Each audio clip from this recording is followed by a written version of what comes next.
Hello అండి, welcome back to my channel. ఈ rainy సీజన్లో పిల్లలకే కాదు పెద్దవాళ్ళకి కూడా ఇన్ఫెక్షన్స్ చాలా ఈజీగా వచ్చేస్తాయండి. ఇన్ఫెక్షన్స్ని తట్టుకోవాలంటే మన బాడీకి ఇమ్యూనిటీ కావాలి. మునగాకు సర్వరోగ నివారణి అండి.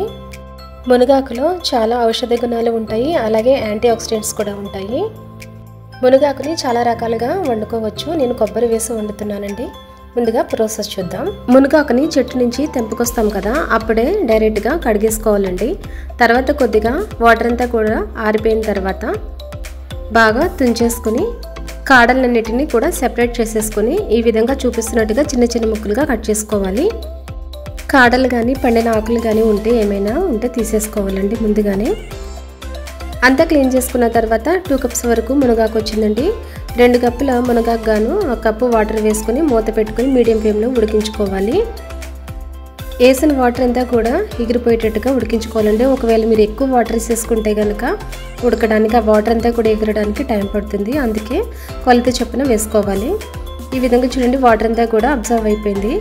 ఇప్పుడు పక్కకు తీసుకొని వేరే గిన్నెలో 2 గంటల వరకు ఆయిల్ వేసుకొని జీలకర్ర, ఎండుమిర్చి, 3-4 వెల్లుల్లి రేఖలను, కరివేపాకును వేసుకోవాలి. తర్వాత చిన్న ఉల్లిపాయని చిన్న ముక్కలుగా కట్ చేసుకుని వేసుకోవాలండి. టేస్ట్ బాగుంటుంది ఇలా వేసుకుంటే.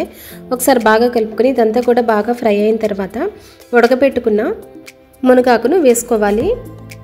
ఈ తాలింపు వేగిన తర్వాత వేసుకుంటే టేస్ట్ అనేది చాలా బాగుంటుందండి. మునగాకు అంతా కూడా వేసుకున్న తర్వాత ఒకసారి బాగా కలుపుకొని ఆయిల్లో 2-3 సెకండ్స్ పాటు మగ్గనివ్వాలి. మూత పెట్టుకుని కొద్దిసేపు పాటు మగ్గనివ్వాలి.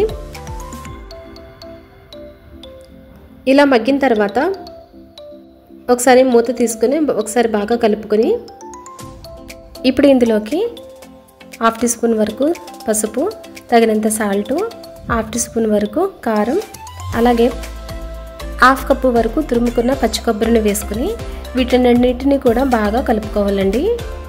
ఆకు కొబ్బరి అంతా కూడా బాగా కలిసేటట్టుగా బాగా కలుపుకోవాలి. ఇప్పుడు ఈ మిశ్రమాన్ని ఒక 2-3 సెకండ్స్ పాటు మూత పెట్టుకుని మగ్గనిస్తే చాలు. కొబ్బరి వేసిన తర్వాత 2-3 సెకండ్స్ వేగితే చాలండి. అంతేనండి, మునగాకు కొబ్బరి ఫ్రై రెడీ అయిపోయింది. చాలా హెల్తీ రెసిపీ అండి. మీకు మునగాకు కనుక దొరికితే వీక్లీకి వన్స్ అయినా ఈ విధంగా ట్రై చేయండి. నడు నొప్పి, కాళ్ళ నొప్పులతో బాధపడుతున్న వారు ఈ మునగాకుని తింటే చాలా మంచిదండి.